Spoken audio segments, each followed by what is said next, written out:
into the remote drylands of Kajiado, where scattered acacia trees stand against the heat. Few animals can survive for long.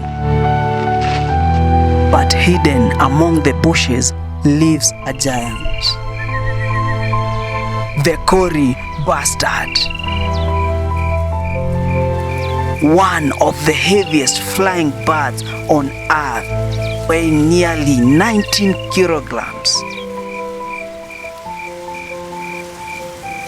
It spends most of its life on the ground, slowly searching for insects, small animals, and vegetation.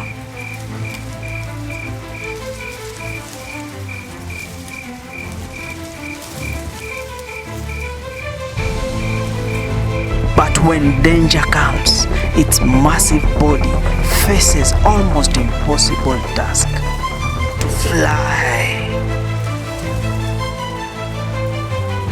First comes the running, the hopping, its massive wings beating harder and harder against gravity. For a moment, it seems too heavy to leave the earth.